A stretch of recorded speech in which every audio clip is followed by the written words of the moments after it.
Hello, guys. Welcome back to this episode of the Transfer Portal CFB podcast presented by NoContextCFB. I am Andrew, joined today by Brian, Adam, who seems to be in a very glowing mood today. We'll go into that in a while bit. And then we got Josh. Josh, is this your third time on the pod, fourth time? Help me out here. I think this is 3. I don't know. Time doesn't matter anymore, so I think it's 3. Yeah, I agree with that. Adam, let's go to you. You obviously had a pretty big Sunday yesterday. Just tell me how you're feeling right now. Right now, I'm on cloud 9. It was a great weekend for my Longhorns. 2 5-star recruits coming in. So I'm looking forward to August. And Brian, let's go to you, man. How you doing today? I'm doing well. Just kind of counting down the days until December 31st in the college football playoffs. So just kind of, it's a weird time with college football, the way you have to wait a month for the playoffs start. So it's kind of waiting for it to happen. Are you? I don't think we've ever even unveiled it yet on the Twitter page or on the pod. But how are you feeling about this weekend? Oh, I'm excited, man. It's going to be fun. I really, really can't wait for that. It's going to be a good time. We'll get into it a little bit later. But yeah, I'm excited for it. All right, so let's go into it. So we obviously know what happened with Texas. We're going to go into that in a bit. Let's go to the biggest news. And that was, let's just be honest, the most obvious thing that was going to happen over the last week or so. Bryce Young winning the Heisman Trophy, Aiden Hutchinson finishing second. CJ Stroud was fourth. Kenny Pickett was third. Let's just hear some general reactions. Brian, I know you got a strong reaction to this because you were not. You agreed with the pick from what I saw, but you kind of really weren't that happy with his response after he won it. Yeah, it's such a great story. The highly recruited player, number one player in the country, going to the number one program in the country. Man, such an inspirational story for him to win the Heisman Trophy. Like, come on, I get it. You know, the athletes, Michael Jordan did this for his entire career. LeBron James does a lot too.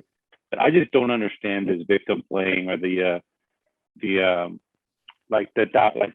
I don't know. I guess if you're that good and you're that, famous and popular, I guess you have to find yourself some motivation somehow. But come on, man, you can't tell me that he's been doubted or people doubted him. Nobody's doubted him. Just because some school didn't offer him a scholarship doesn't mean he was doubted. He was the number one player in the country. He went to the number one school in the country, has over $1 million in NIL deals. Since week one, he's been probably considered a top 4 Heisman favorite. Since before the season, he was considered a Heisman favorite. So I don't know.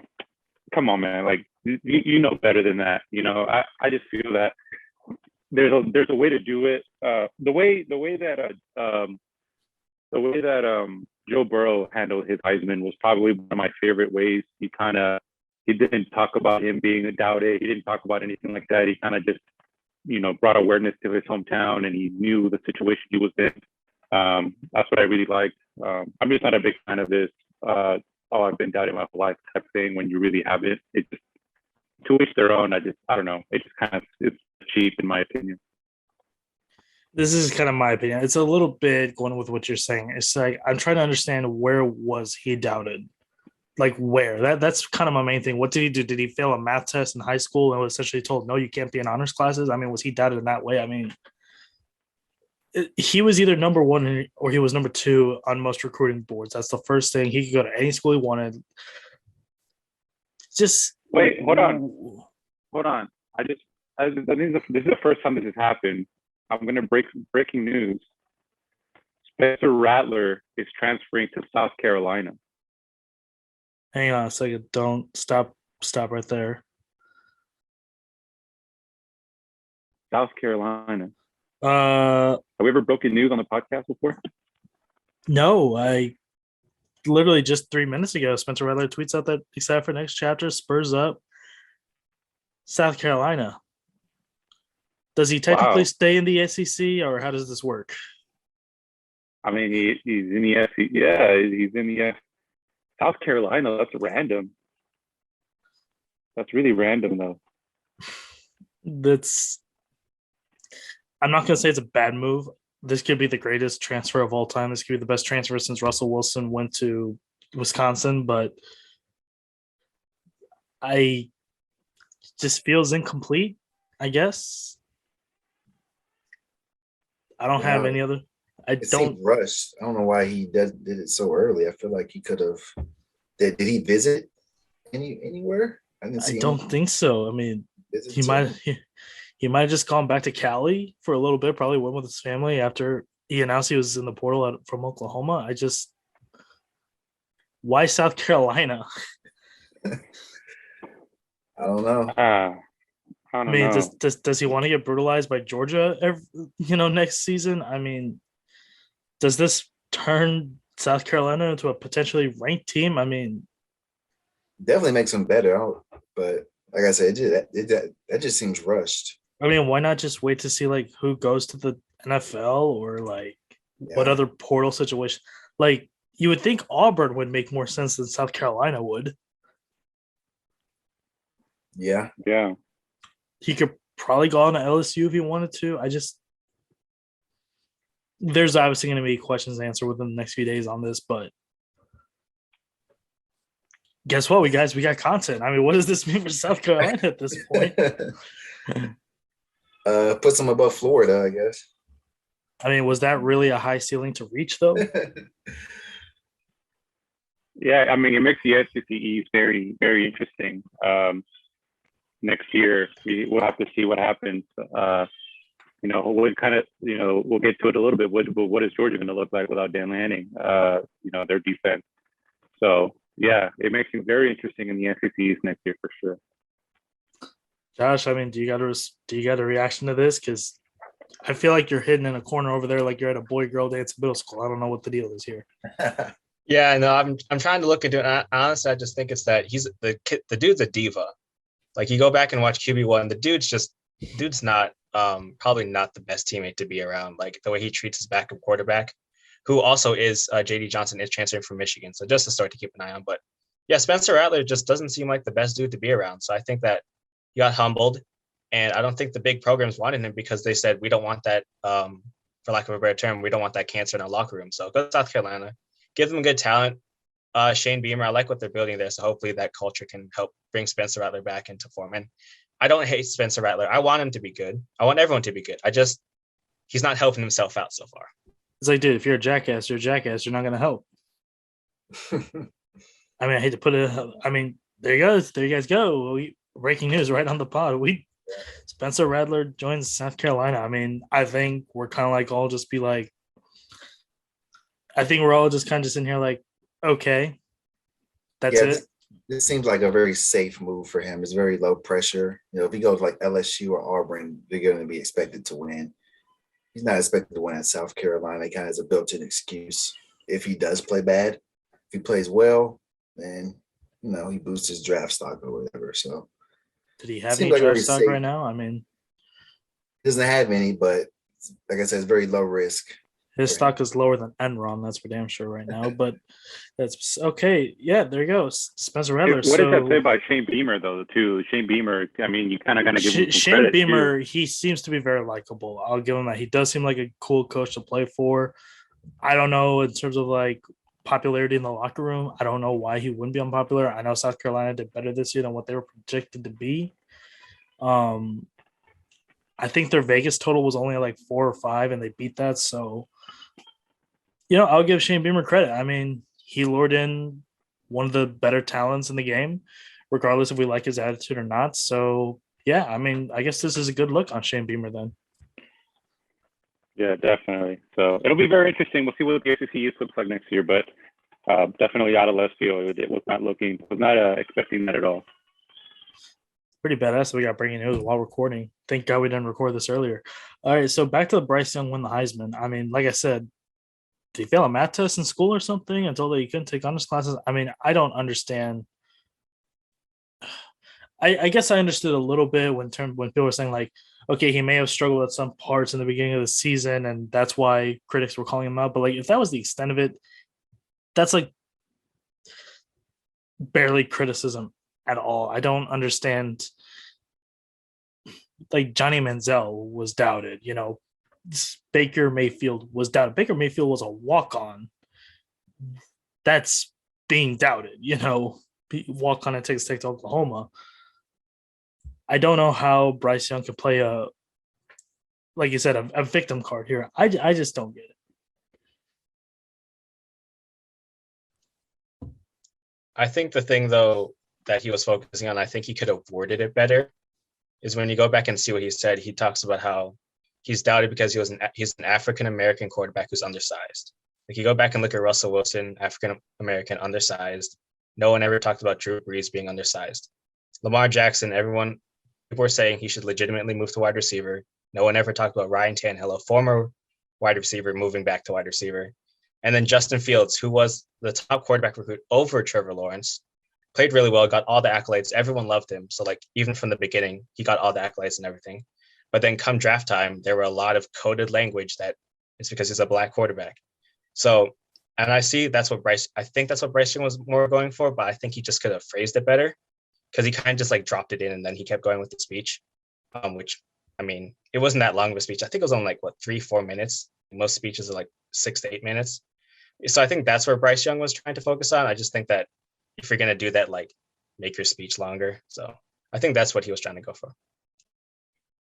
Yeah, I kind of agree with Josh was saying. I think he's young, and I guess that's kind of what motivates him is finding that negativity, I guess, to,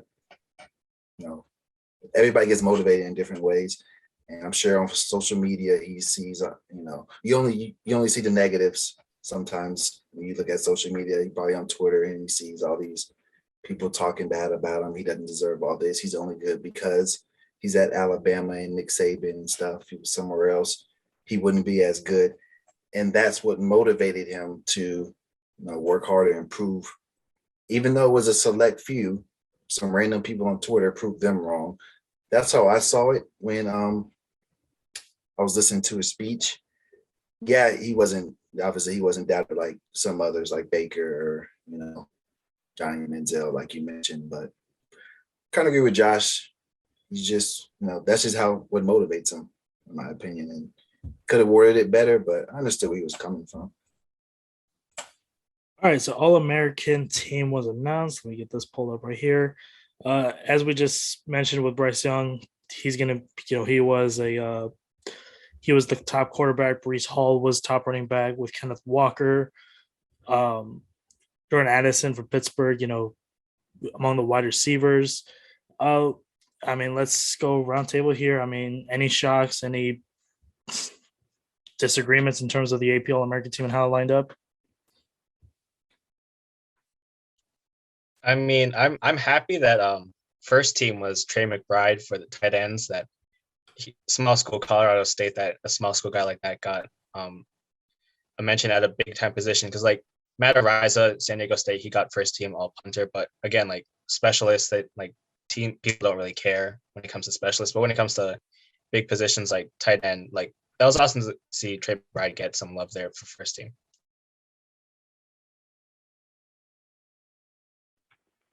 Yeah, I think it's there wasn't I don't really think there was any surprises. I think they pretty much got everything right. I think on both sides of the ball. We talked about Bryce Young, Kenneth Walker, those guys. So, I don't really see anything, differently. On the defensive side of the ball, Aiden Hutchinson, Jordan Davis, Will Anderson, Sauce Gardner. These are the guys we talked about all season, so I don't know. I really don't see, we talk about second team, maybe Kenny Pickett, Kenny Pickett versus CJ Stroud. You can kind of have a discussion there. I would like to say the only maybe, and I could be biased on this, I I think Brock Bowers should have been first team tight end All-American. I mean, he was literally the best All-American all season, and he wasn't a finalist for any awards, which is kind of weird. I don't know if they're just saying that he's a freshman, so he's going to have plenty of time to win awards, but I would have put him at first team All-American at tight end. But other than that, I don't really see anything that kind of, any that is more controversial. I really don't. I think it was very, very, very self-explanatory, and you kind of saw where it was going. I think that they got it right this year. Yeah, I agree. They got a spot on. Shout out to Marcus Jones. I was literally just about to say, should have been all purpose, but that's cool. I truthfully ain't got nothing here. I mean, I'm looking at it right now. I have zero. I truthfully can't find anything here that I'm like, okay, no, they got it wrong. I mean, this is just one of those weird things where I just feel like that, we always get mad at the AP for the polls and all that. But whenever I look at the All-American team, I mean, it's right. And I'm kind of okay with the fact that they didn't put Kyle Hamilton, from Notre Dame in the first team, even though they probably could have. But he did miss 6 games of the year, so his play was warranting enough for a first team. But I guess I'm okay with that. The fact that CJ Stroud had the most efficient season. I mean, there are metrics to prove that he had the most efficient season among any quarterback this season, and he only made third. You have your Kenny Pickett and CJ Stroud debates right there. And I thought Michael Mayer was among the best tight ends in the game this year. I honestly could have seen him as second. So even though he made third, but I truthfully, I don't have any real beefs on this. Shout out Leo Chanel, true sophomore from Wisconsin, only had 1 scholarship offer coming out of high school. True sophomore, made the AP second team. So let's go to the next part. Let's just get right to it. You see Adams' flag in his background. You see the shirt. I'm assuming wearing the UT hat. You go ahead, tell us. I'm not even going to waste my time. All I'm going to say is Texas is back on paper. Big weekend for the Longhorns. We took Kelvin Banks from Oregon. I saw about it. I wasn't really sure if we were going to get him, but I was happy with that on Saturday. And then late Sunday night, I'm just mindlessly browsing through Twitter, and I see that Quinn Ewers is choosing Texas over Texas Tech, which was a huge relief. I've been on cloud 9 ever since. I think he's going to be a huge boost to the Texas offense because last year, Casey Thompson and Hudson Card, I don't think they could fully implement Sark's playbook like how he wanted, and you kind of saw that in the second half. They became very predictable in what they did, and that's why we struggled to score in the second half, and that's why we gave up a lot of second half leads. So hopefully Quinn Ewers can adjust. I know he had trouble adjusting at Ohio State. That was one of his big gripes. He couldn't adjust to the college life, but maybe him being back in Texas, he can go to Whataburger whenever he wants. He can have some more familiar faces. He will be able to acclimate himself a little bit better. He has to beat out Casey Thompson. I don't think that's going to be as easy as some people think because Casey Thompson has a full year of playing now, and he knows the playbook well. So we'll see what happens in the spring. But, I mean, on paper, we're looking good. Let's get Evan Stewart next.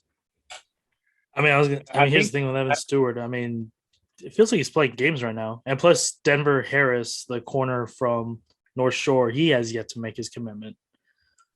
He still chooses. I feel like, a couple weeks ago, I would have said 0 chance he goes to Texas. Now I'm like, he's probably going to go to Texas now over Alabama. So we'll see how this goes. Evan Stewart stuff is weird. I was looking at his Twitter, and like he's blatantly retweeting Texas players trying to get him to come to Texas. I mean, he's still a hard commit to A&M.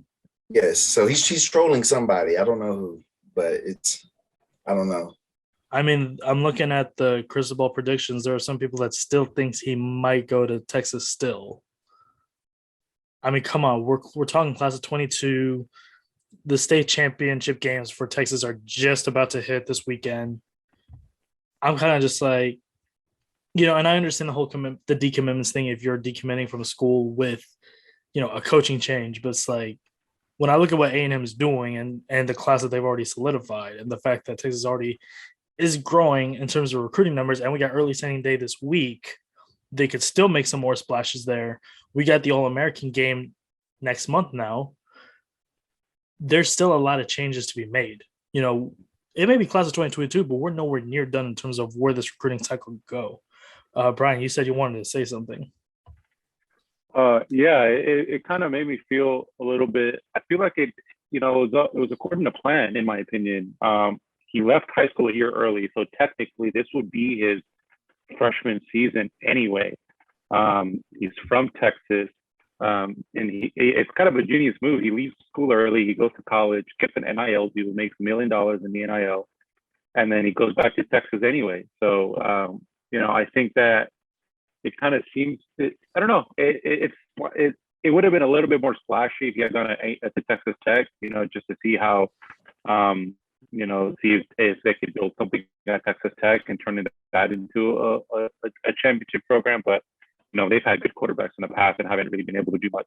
Obviously with Patrick Mahomes and then Graham Harrell and stuff like that. So they've had some quarterbacks there that were able to do what they had to do. But when you look at Texas, the pedigree of Texas obviously is better. But yeah, it seems that it kind of, he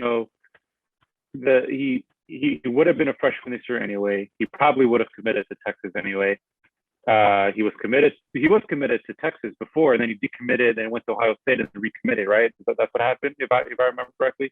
Yeah. So I don't know. It just kind of seems a little, the train, it took a different path, but eventually it was going to lead to this moment anyway.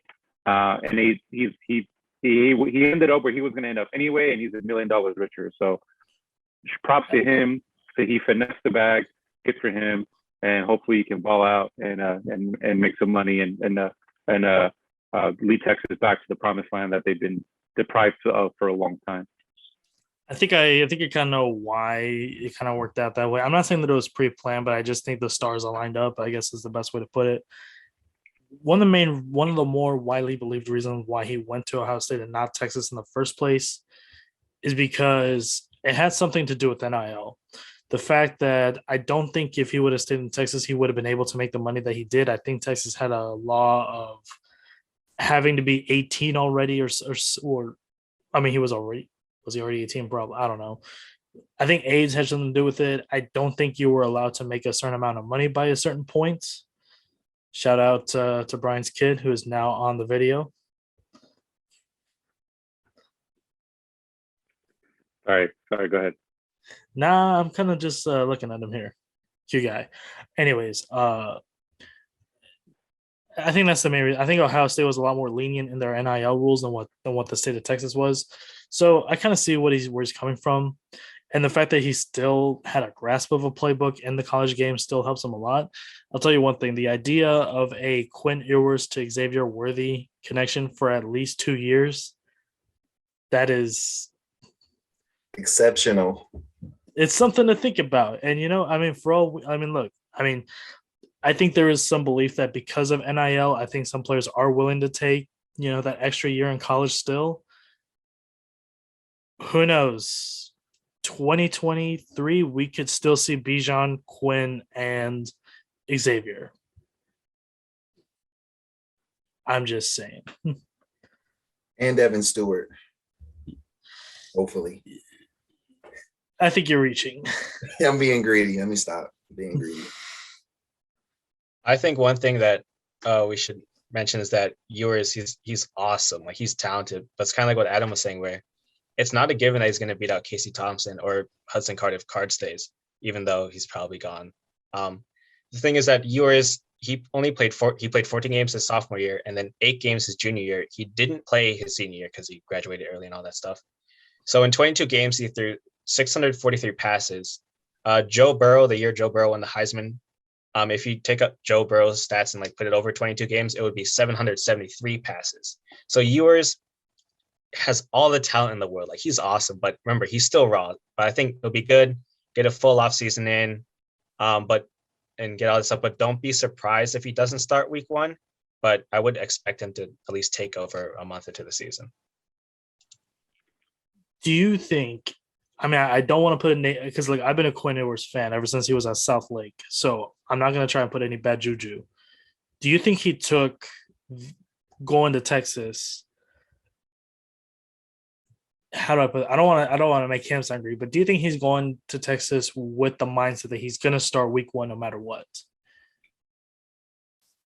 I think it definitely helped like the situation because I mean he would have started at Texas Tech week 1, no doubt. So I wouldn't say that was the main reason why, but I mean, I don't think that if Casey Thompson or Hudson Card lit up this year and Texas won 10 games, that Quinn was transfers here. So because what I was going to say was there was also talk that he was going to go to A&M, which when I thought the fact of him going to A&M, I thought zero chance in hell because Haynes King was a top 5 dual threat coming out of high school in 2020. Connor Weigman, he's going to be the number 1 pocket passer in the country going to A&M. So him going to A&M would only put him in a Tate Martell situation, essentially.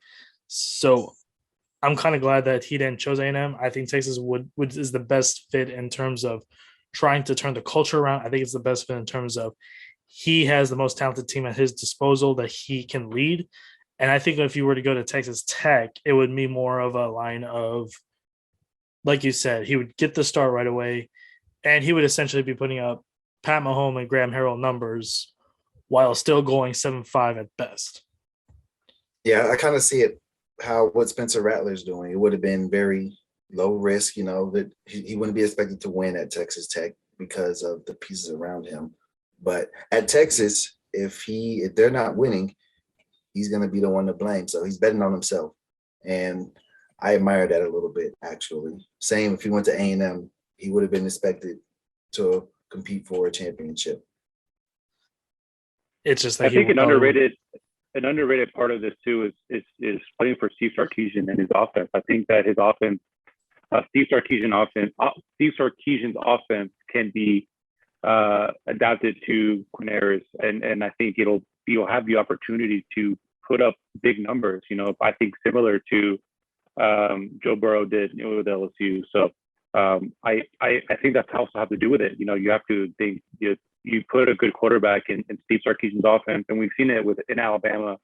And so I think that's something that obviously adds to it. And we'll definitely have to see how it plays out. But I think I agree with everybody. I don't think he'll start. He might not start week 1, but he'll definitely start by maybe conference play. Yeah, by conference play. I think maybe by October he'll be starting. Maybe even week 2. So we'll definitely see what happens. But yeah, I think it's a very smart move on his part, and he definitely did it the right way. I could definitely see him starting after the Alabama game. If he's not 100%, I don't think Sark throws him out there against Alabama week 2. But after that, schedule will ease up a little bit. Toss him out there then. So, I know we didn't talk about Army Navy. That's arguably one of the top 5 games that people look forward to all season. I grew up in an Army family. My dad was in the Army. Grandfather was in the Army. A couple uncles and aunts that were in the Army. Fucking hate Navy. I even know that because I'm a Navy family. So. Crap. Same here, baby. Yeah. And I'm the only one. I mean, honestly, I'll be for a little behind the scenes. So I'm the only one on the entire transfer portal people who picked Navy. Number 1, it's Navy family. I have to. But number 2 was kind of I cannot let us get freezing cold take. So I will take Navy, but I do have skin in the game. So that's why I took Navy. So I was bragging, but it's also just so we don't get that unwanted attention from freezing cold takes. Well, then again, freezing cold takes, all attention is good attention sometimes. So I think it's interesting because I was thinking to myself that the Army Navy game, I think records kind of get thrown out the window sometimes. I know that both teams kind of had those streaks of just blowing out the other. But sometimes with the Army Navy game, you kind of get it's one of those rivalry games where record kind of gets thrown out the window, and you can really be anybody's game. And I almost wanted to pick Navy because of that, but I was like, no, I think Army, they've been strong all year. It came true. Anybody can win the Army Navy game. So I think it was, it's interesting. I love the one thing, my favorite part about the Army Navy game is I love to see the triple option when one of them is down and they start passing the ball. They have no idea what they're doing because they never pass. And it's so funny trying to see them throw passes and trying to catch balls. God bless those receivers because they'll never get the ball. They hardly ever get the ball. But when Army was down, they were trying to pass downfield. It was probably my favorite couple of drives that I've watched this year, just to see them trying to pass. But it was definitely something that I kind of saw coming. I was just not. I didn't have the balls to pick them, but I kind of saw it coming. So I'll give myself credit on that, but it doesn't matter because it wasn't on paper. I'm pissed off, man. Yeah. My parents went to the casino in Louisiana, and I was getting ready to tell them, like, hey, take this $100, put it all on Army. Thank God I didn't give them that money, but that's beside the point. Honestly, that loss hurt me more than Wisconsin losing to Minnesota. And I don't think I'm exaggerating when I say that either. But anyway, so let's go. Brian, this one's going to pertain to you a little bit. Dan Lanning going to Oregon. Feels like a great fit for Oregon. Feels like a great fit for Dan Lanning. He seems like a really high-powered coach to play for, very energetic. He's only 35 years old. I mean, does it hurt you? I mean, look, I know he said that he's still going to be coaching the playoff game. So, what was just your initial reaction to this? It was a matter of time. I really thought he was going to leave after last year. So just having one more season of him, was great. I mean, it just kind of comes with the territory of being a top 5 program in the country. You get your coaches gouged and stripped from you on a yearly basis. But it's Alabama. They do it to Alabama every year. So it was inevitable. It was inevitable. I'm very happy for Dan Lanning. I think he's an amazing coach. He's a great recruiter. He's a great players coach. Players love him. Players love playing for him. The only negative that I see is I'm interested to see who goes with him. Whenever something like this happens, there's always a few players that follow the coach. And to be honest, I think there's a hidden gem in Georgia. It's great. Greg Schulman is our co-defensive coordinator. He's been with Dan Lanning, the last few years. They're kind of managed the offense together, and we have Will Muschamp too. So I don't think Georgia will be affected that much. I don't think it'll be a huge drop off. He's obviously going to be missed. Like I said, he's an amazing recruiter, and players love playing for him. So I think that aspect of it, the recruiting trail, might be affected a little bit, but at the end of the day, it's next man up. Whether it comes to players on the field or coaches on the sidelines, it's next man up. I think Kirby Smart has been preparing for this for a while. I think he kind of knew that he was getting interest, and it was a matter of time before he was going to get a head coaching opportunity. But I'm so happy for Dan Lanning, and you kind of look about Kirby too. Kirby's his coaching tree is trying to grow a little bit. Shane Beamer was an assistant under Kirby for a few years. Mel Tucker just got that huge contract for Michigan State. Dan Lanning now, Sam Pittman at Arkansas. So, he's trying to grow. He's trying to get a Saban-esque coaching tree going there. So it's interesting to see how it continues moving forward. But I'm very excited for Dan Lanning. I saw the writing on the wall for a long time. And it's interesting. Week 1 of next year is Oregon versus Georgia in Atlanta for the Chick-fil-A game. So that's kind of going to add that kind of access storyline as well. So I'm interested to see that. And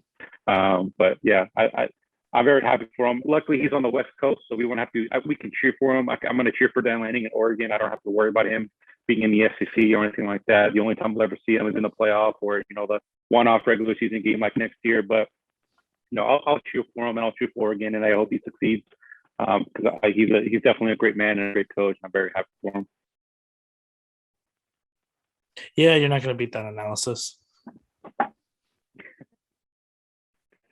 I think the big thing that Brian was talking about is how Lanning is such a good recruiter. And that's the thing that's why Oregon got really, really good under Cristobal, is that Not that Cristobal's not, honestly, I don't think he's that good of like a X's and O's coach, but as a recruiter and bringing in talent, like he was stealing dudes from LA, he was stealing dudes from the South, he was getting dudes from everywhere. And that's the thing Landon can do. I think another thing too is that I think this is kind of a styles makes fights thing where Oregon sees, Lincoln Riley and his offense is coming to USC. Let's bring a defensive guy, and let's go from there. And it's interesting, like what Brian said, to see who he brings along, not just with players, but with coaches. He did decide hire, or they're targeting Kenny Dillingham, who's the OC at FSU. I don't know about that because I don't know if he's the actual OC. I feel like that's more Mike Norvell's offense. Dillingham's been with Norvell since Memphis. I think it's more that he's just there to help out. I don't know if he's an actual OC, but I mean, the Memphis offenses and FSU's offense, even with bad QB play, like they light up the scoreboard a little bit. So that would be, if they can bring him in, that'd be interesting to see. Yeah, I like the hire.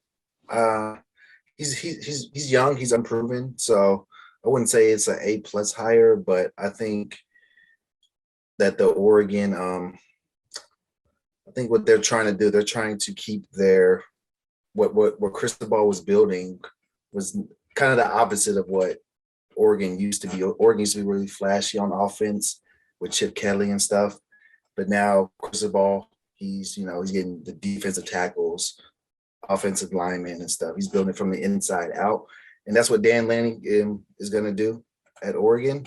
So there's continuing that, and like Josh said, he'll be able to recruit in the South. So I think it's a good hire.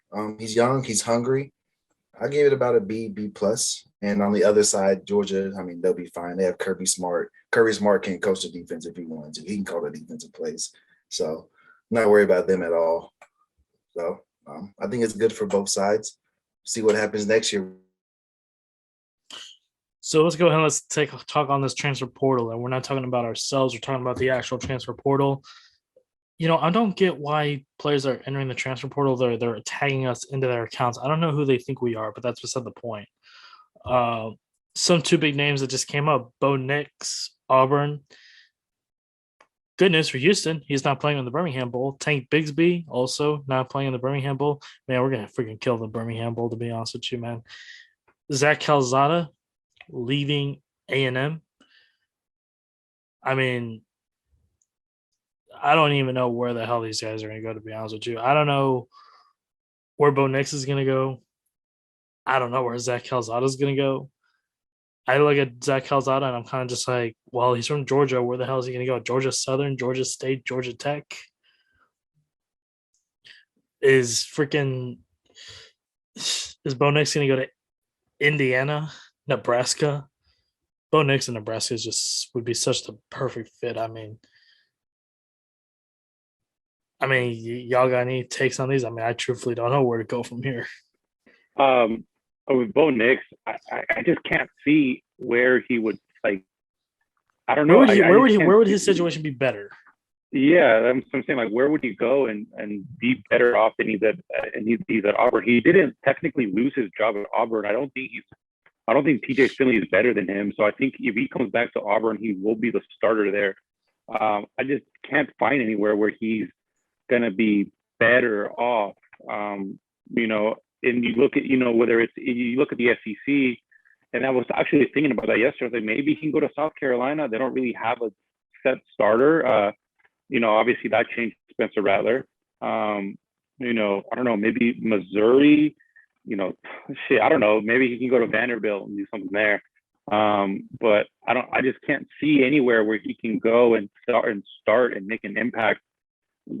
All these quarterbacks, the teams that need quarterbacks have a lot more issues than just a quarterback situation. So does he want to go somewhere and just get numbers up so he can get a better draft grade and go to the draft, or is he trying to go somewhere and make an impact? I don't know. It's a little bit of a head scratcher, but it'd be interesting to see where he ends up. Might be something out of left field, like Georgia or something, which I really doubt. We have enough quarterbacks as it is. So, but yeah, I don't know. I don't know with this one.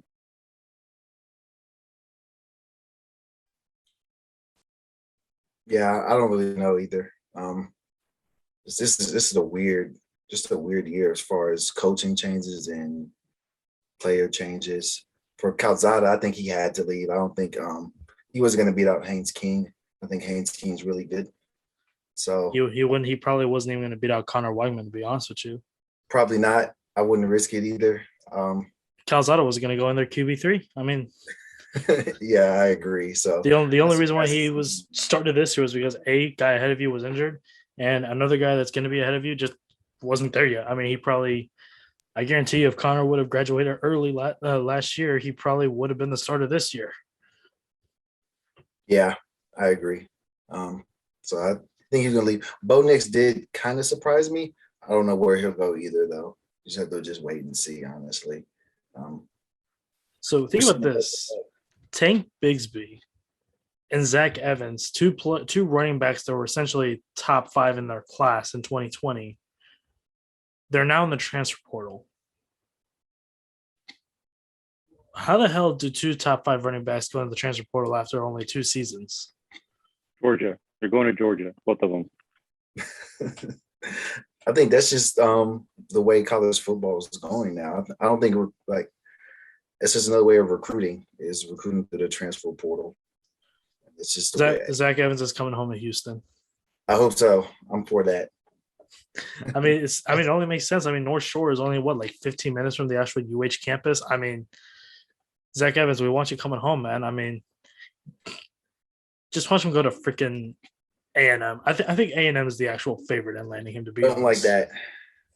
If he does, I'll be a little hurt, to be honest with you. I ain't gonna lie. I think for those the 2 running backs you mentioned, I think it was honestly their coaching situations. I don't know. Brian Harson's rubbed some people the wrong way at Auburn, and then Gary Patterson, he was forced out. He was making all those kind of anti-NIL stances and everything. Just kind I of think the thing with Gary Patterson, I didn't get to say this before. I think he's just that old guy at your job. Yeah, he's just where you're kind of. It's like the phrase Pat McAfee likes to say: the old whites. That's what Patterson was. Patterson's awesome. His 4-2-5 defense is used all over, but it's just kind of. He's the type of guy that the supervisors and the VP, they look at him they call him into the office and be like, "Hey, we're going to need you to retire soon, but we don't exactly feel right firing you, so we're just going to slightly, push you out. We're just going to tell you that you should retire, but we're not going to actually fire you." I think that's the situation that Patterson was in.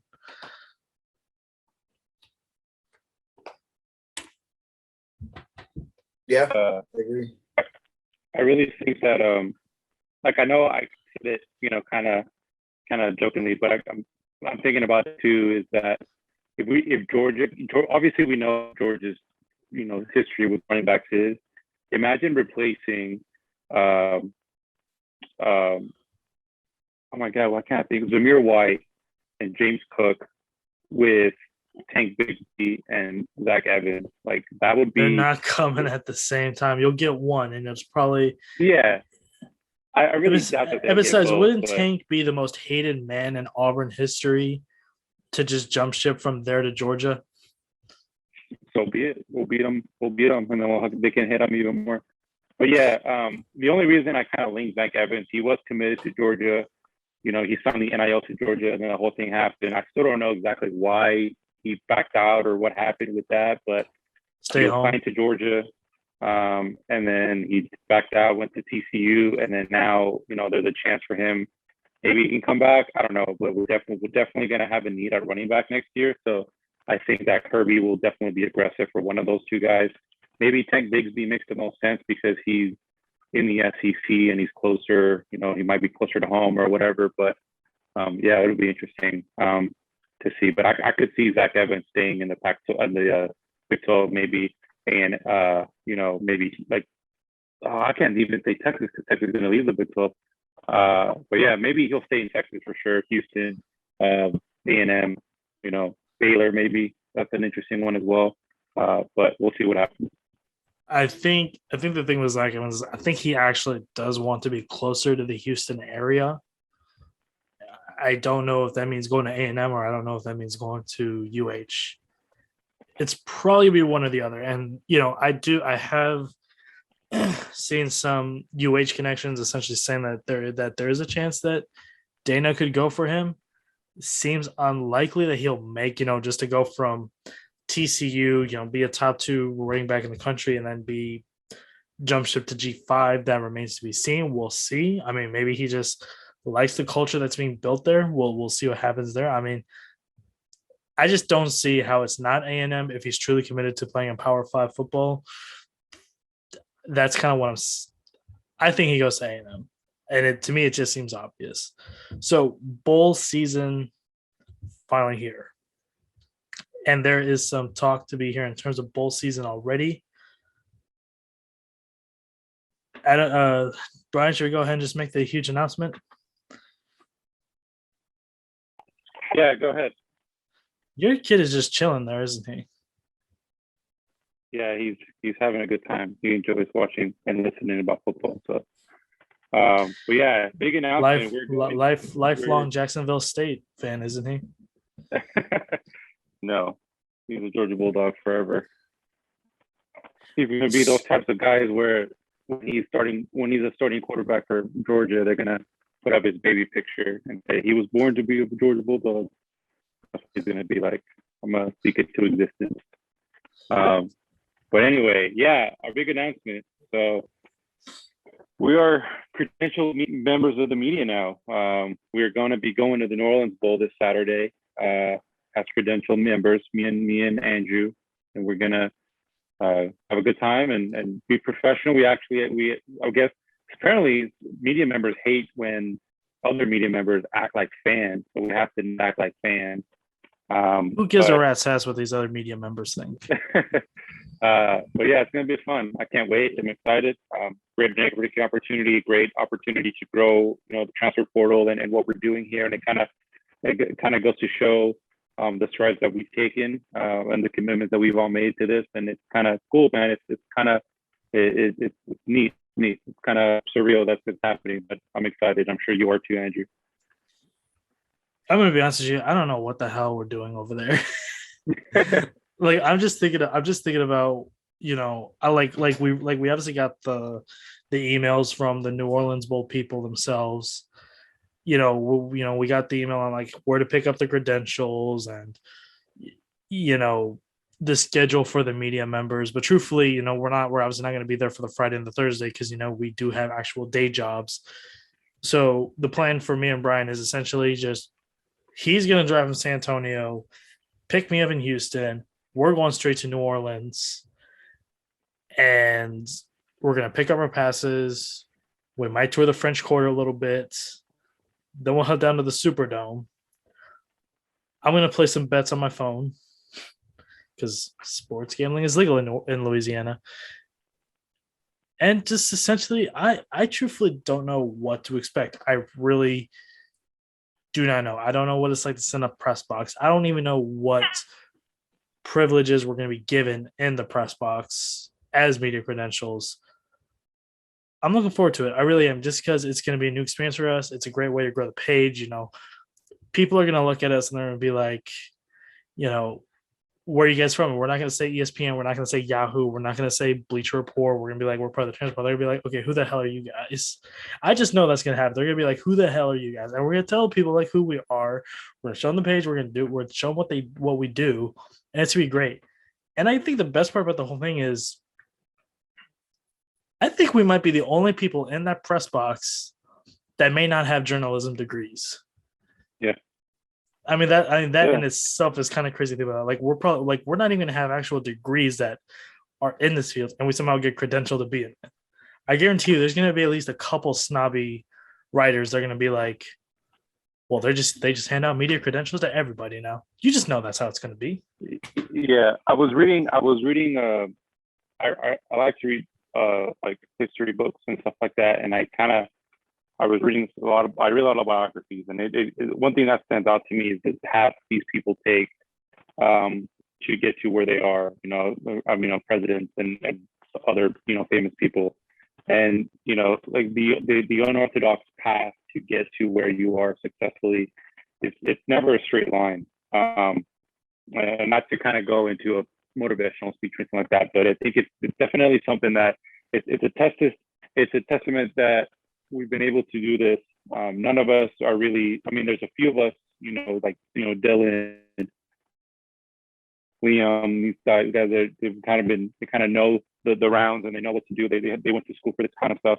But for a lot of us, that didn't happen. We all have different jobs, different things to do, and to kind of get to this point, it's only goes to show what the limit is. You never know where you're going to lead up or where it's going to take you, and the fact that we're at this point, it's very early. No offense to the New Orleans Bowl, but the New Orleans Bowl isn't the Sugar Bowl. It's not the Orange Bowl or the Rose Bowl, but it's a start, and it's the beginning that we've been able to build. I'm sure they whenever we apply for credential, they look at your stuff and they look at your account, and the fact that they saw our account and our website and said, yeah, these guys are legit, give them passes. What does that show? What does that say about us and what we've been able to accomplish? So, yeah, it's only the beginning. I hope that we can continue doing that. I hope that all of us get the opportunity to do that. And whenever we have our office, whenever in 5 or 10 years, when we have our office in our headquarters somewhere, we'll have our credentials for this weekend plaque somewhere, in our first ever media credentials, show where we started, and hopefully we'll be a lot different and a lot more successful by then. But there'll definitely be a story. If we can get this to work and succeed, there'll be a story down the road that I think we'll all look back at and be proud of it for sure.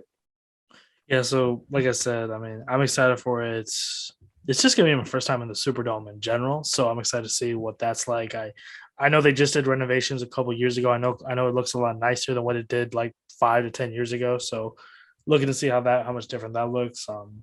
We're going to be seeing 2 really good teams this year, Marshall and Louisiana. Obviously, with Napier not coaching that game, with him in Florida now. But I'm looking forward to it. I really am. It's definitely something. And I guess the most important thing is we can put this shit on our resume. Yeah. Like, hey, I was media credentialed to do a bowl game. I guarantee you, the person that's reading that resume, almost guarantee that he wasn't either. But we'll see on that. Guys, I think we are. How foolish of me. Since some of us are not going to be on the pod later this week, let's go ahead and let's just dive into a little bit of some of the games that are going on this week. Josh, I'll start with you. What bowl game for this week are you most looking forward to? We're recording this on a Monday, and they start on Friday. Honestly, I think the one that really interests me is the one that's most evenly matched, not just with talent on the field, but like coaches there. That's the Bahamas Bowl. Or nope, just kidding. That's the Cure Bowl with Northern Illinois and Coastal Carolina. Those are 2 really fun teams, and the coaching staffs are all there. The players are all there. I'm pretty sure Grayson McCall isn't opting out. There is some slight draft chatter, but I'm pretty sure he's going to play. He's been a little banged up, but he should be fine. Northern Illinois, the legendary team that has the negative point differential, I think still, and they're a great team. So that's a really fun one. And then me personally, also, I will be writing about BYU and UAB just because getting to see BYU play, like BYU's, I don't know, I've always liked them. They're just a fun team to watch. So that's another one in the Independence Bowl. Someone feel bad for BYU. They just missed out of a New Year's Six Bowl, and they have to play in freaking Shreveport in the Independence Bowl. Adam, let's go to you. What bowl are you most looking forward to this week? Yeah, I was gonna say BYU. I like watching them play as well. I think I like what they're building. But since Josh said that, I'm gonna trust Liam, and I'm going to tune into the Western Kentucky versus App State game. Was this on Friday? I think.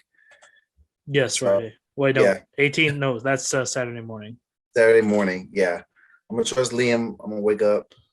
I'm gonna watch that game, and hopefully, it's a good game. But those 2, I think, are the 2 that I'm gonna keep my eye on the most this weekend. It's pretty clear what I'm looking forward to. I'm sure, Andrew, your answer is the same as the New Orleans Bowl, because we'll be there. And I can't wait to go to eat food, New Orleans Cajun food. I've been wanting a nice cup of gumbo for a long time, and what better place to get gumbo than in New Orleans? So I can't wait for that. So that's why I'm more excited for the New Orleans Bowl. The game on the field is going to be fun too, but that's beside the point. Okay. All right. So yeah, I'm looking forward to the New Orleans Bowl too. I would say the Western Kentucky App State game, the one bad side to that game for me personally is me and Brian are going to be on the road while it's going on. I'm sure we'll play in the car, but that's the one game I'm probably really excited to see. Um, yeah, the New Orleans Bowl, it's going to be a great game too. I'm expecting Louisiana to win that game. But I'm also looking forward to see this LA poll between Utah State and Oregon State. Oregon State was a little under the radar. Utah State, they obliterated Las Vegas's number for their win total. And I'm also excited to see just how terrible this Jimmy Kimmel LA Bowl marketing is going to be. This shit is an actual bowl game. Now, for those that read my article on worst bowl game names of all time, that made the list. Jimmy Kimmel is a horrible comedian. I hate Jimmy Kimmel so much. Wow. I'm kind of with Brian on that one. I think he's just not that funny to me. I just feel like a lot of his what is he most famous for? He's most famous for the mean tweets. He's most famous for segments that he doesn't even do. They just so happen to be on his show. Yeah, he's not funny. But that's not. This isn't a Jimmy Kimmel podcast, so I'll digress on that. But he's not funny to me. I don't like him very much. But yeah, I am truthfully not a fan of either of the Jimmy. I miss Jay Leno, to be honest with you. Jay Leno was the guy. He was the guy. Yeah. I don't think any of them are funny. I never thought the talk show hosts were funny at all. Nah, I don't really find. There's a couple of like different skits that they'll do one like every once in a while that'll be funny that I'll watch on YouTube. But yeah, it's the talk show stick is kind of old at this point. So the fact that Jimmy Kimmel got a bowl game named after him, he paid to have a bowl game named after him. That just shows that he thinks that his shit doesn't stink. That's just that goes to show what kind of ego that man has. So yeah, I couldn't care less about Jimmy Kimmel or his bowl game. So whatever. I feel bad for Utah State. Utah State, they had such a great season, won the Mount West, and they had to play in a bowl game named after that guy. All right, guys, I think that. Let me say real quick. Don't worry. In 2030, when the transfer portal, we will rename it after us, Utah State. If you have to play it again, it'll be named after the transfer portal, and it'll be because of Brian and Andrew laying the seeds at the New Orleans Bowl. Get our name out there, and so you're welcome, Utah State, in the future, or whoever plays in that bowl in 2030. Shout out to them. Can't wait. All right, guys, I think we've reached the end of this podcast. Let's go around the table here. Anything that anybody wants to say before we officially close it out? Shout out to Duncanville. Handle business this weekend in the state championship game. Wait, hold on. Who are you shutting out? Duncanville? Yes. Gonna beat North Shore. Oh crap.